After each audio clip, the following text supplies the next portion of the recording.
Hi there, everyone. This is a talk that I gave at the parish retreat, and it's called "How is the Holy Spirit Driven Holy Family Parish?" I want to start out by saying that I didn't feel like I should give this presentation. The reason for that is this is very subjective. It's the way I see things, not necessarily the way things actually happened, and so it's difficult for me to be objective. I have a certain point of view. I've been at the parish. Working at the parish for just over 20 years, and before that I was present here as a teenager with my family. So I have a certain way of looking at it, and the way the Holy Spirit has been working in the parish is definitely colored by my own experiences. So I just wanted to say that eventually it's difficult to gauge the action of the Holy Spirit sometimes, but I was thinking that the Holy Spirit is often compared to a fire. Fire is one of the symbols of the Holy Spirit. Tongues of fire came upon the apostles in the upper room, and like a fire, you can the Holy Spirit has a lot of things that are similar to fire, but one of them is that you can tell when there's fire even without seeing it. You can sort of smell the smoke, right? Something can smell like fire, and I think that in many ways you can smell the Holy Spirit, if you will. You can smell that fire in some of the things that have happened at Holy Family since I've been a part of it. So that is what I'm going to share with you today. How has the Holy Spirit been driving Holy Family Parish since the beginning for me? So thank you for understanding the subjectivity of this presentation. So I've divided actually the talk into eras. So the first era is called the Renewal Era, and I called it prehistoric because well, it's prehistoric in the sense that I was a teenager, not an adult, and it was before I really had a conversion, before I really decided to give my life to Jesus and serve Him. So I was sort of still just an ordinary teenager and kid, just kind of coming along with my parents. So my first experience at Holy Family was in a way because of the Holy Spirit. There was a renewal going on, a charismatic renewal going on in the 90s at Holy Family. There was a large charismatic prayer group, and there were events like healing masses and parish missions that were very charismatic in nature. So by charismatic, I mean there were a lot of visible and audible signs of the Holy Spirit moving and working in the room in the parish. So the healing masses drew my family in the way of music. So we provided music at those masses. So I came along and played bass. I don't really think I understood too much what was going on there at the time, but I was still a part of it fairly regularly. And I remember in a particular a couple of parish missions with Sister Frances Clare, and they were very out of the ordinary for what a Catholic might experience, what I had certainly experienced. There were lots of outward manifestations of the Holy Spirit, speaking in tongues, prophecy, healings, word gifts, resting in the Spirit, things like that. Tears, laughter of the Holy Spirit's laughter. It's uncontrollable.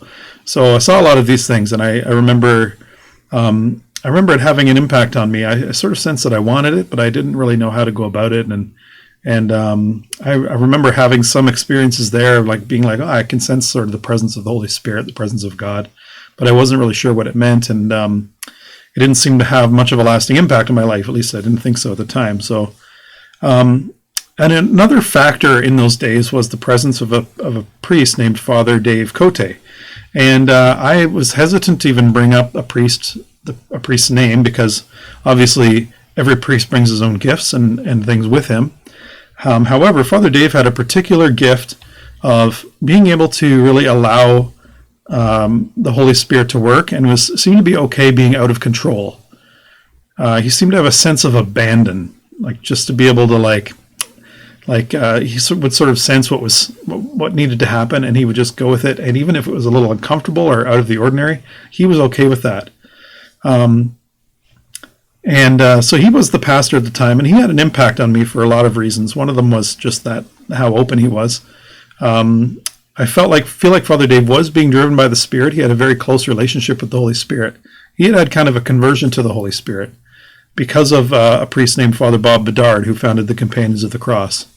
And Father Bob, I know, was influential on Father Dave's life and really had a big impact on him. in his ministry and in his being a priest and a pastor. And he would just sort of, if something needed done, like let's say someone wanted to run Life in the Spirit seminar, he would say, yeah, sure, go. Just you do it. Tell me what you need. I'll support you. I'll be there to back you up, sort of thing. And not that that's that extreme or strange, really, but he was certainly really comfortable with that level of discomfort. And a number of uncomfortable things happened when he was a pastor.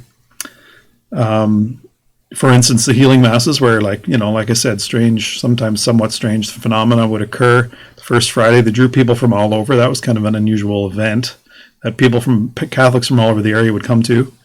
The parish missions were very charismatic at the time, and the Adoration Chapel was instituted in 1998. And that was something that not a lot of parishes even today have. Father Dave was very, very good about that. He wanted that to happen. He saw the value in it. And it's changed our lives. It's changed my life. It's changed a lot of lives of people in the parish. It's something very, very important to us. And in one particular way, one of the biggest risks he took, I think, was to let a very inconvenient, very unsafe, poorly managed youth group begin in 1997. So it was just a bunch of crazy youth that wanted to get together and tell other youth about Jesus. I was one of those crazy youth at the time.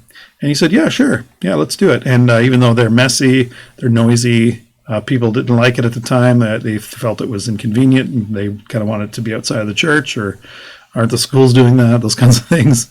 He took a chance. And in a very big way, he took a chance by inviting me to come and be the youth minister here at Holy Family when I was only 19 years old. I was very inexperienced. I was very uneducated. And I was still wet behind the ears. And I had just had a conversion a year before. I had very little training. I had trained to be a missionary, but he wrote me and said, this is a mission field. Why don't you come back and work on the mission field that is Hanover and surrounding area and Holy Family Parish? And I said, okay.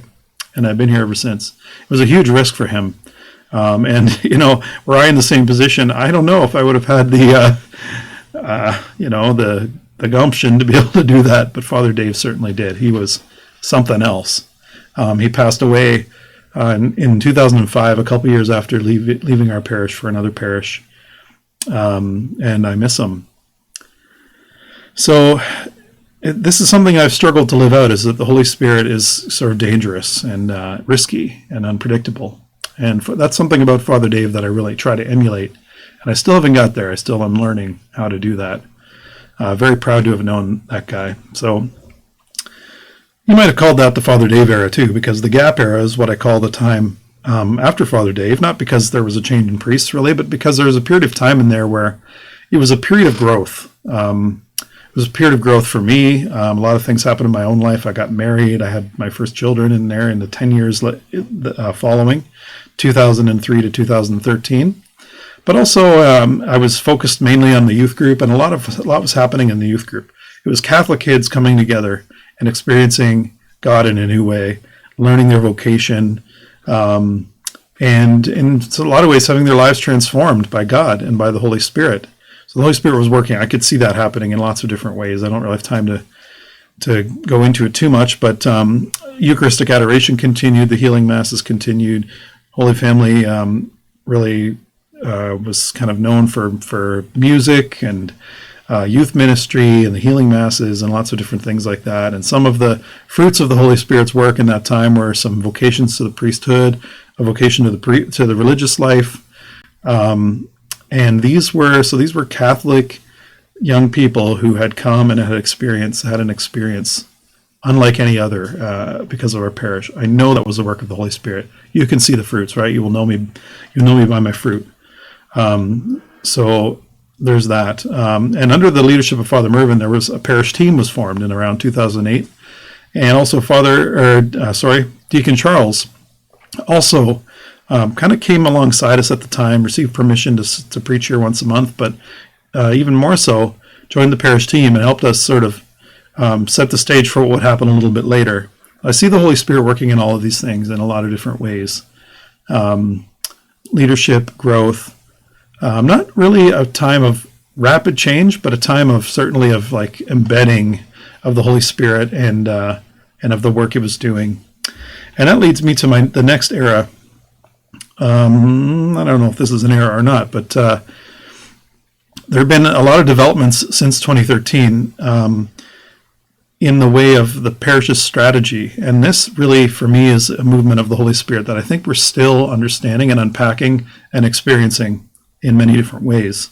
So the parish team studied divine renovation a few years ago, and I was inspired to make this triangle. I'll kind of fill it in for you here, and I'll show it to you. And the triangle, we affectionately call it the triangle of doom. This triangle, when I made it, I made it from some of the data that I had learned in divine renovation, sort of the stages of a person's conversion or a person's spiritual life. So it puts them into four categories, and it makes that line, that distinction in between before they've made a commitment to Christ and after they've made a commitment to Christ.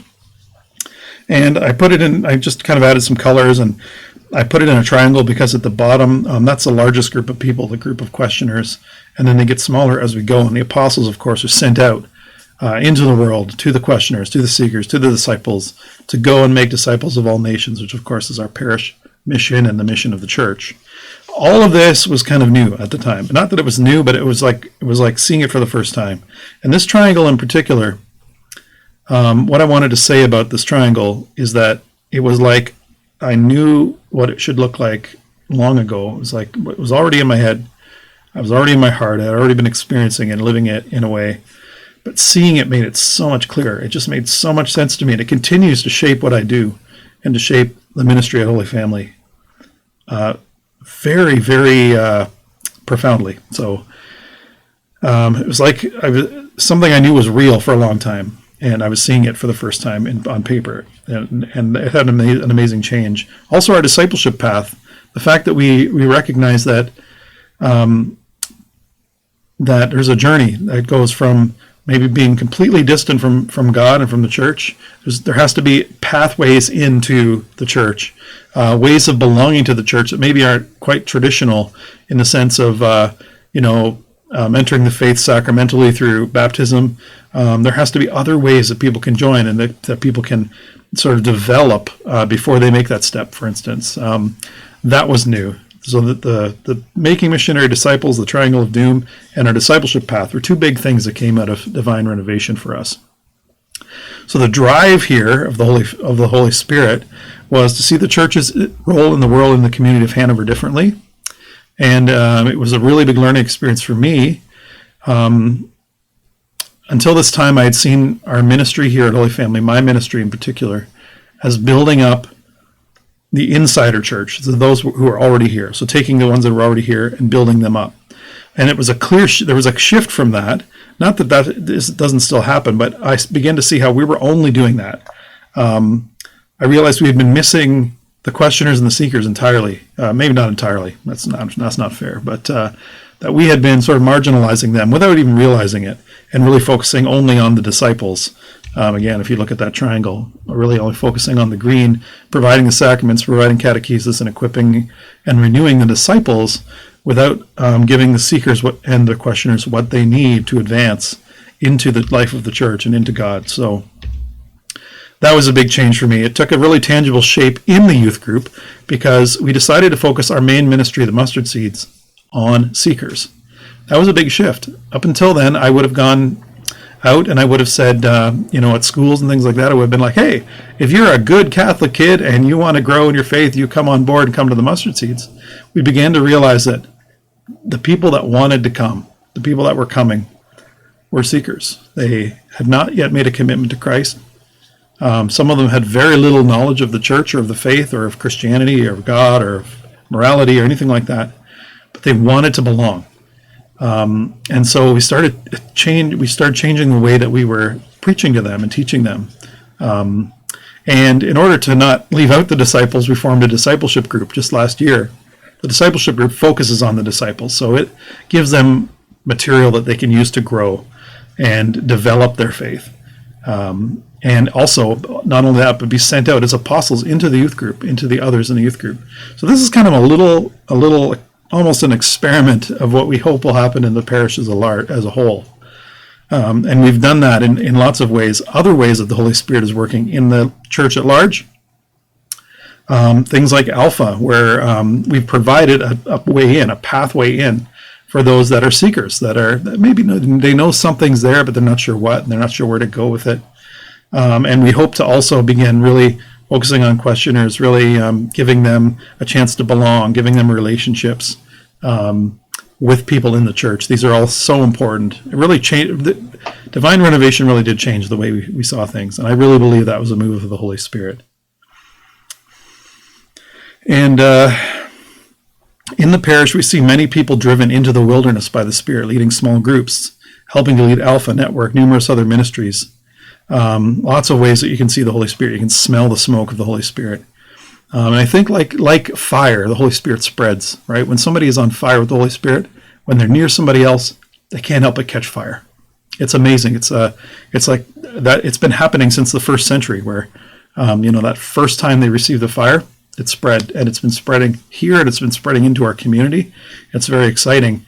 We've got 100 parishioners that are part of small groups. Many of these groups were started by someone who was like, hey, I want to spread the fire, right? I want to give it to my friends. I want to give it to people I know. It's really, really beautiful.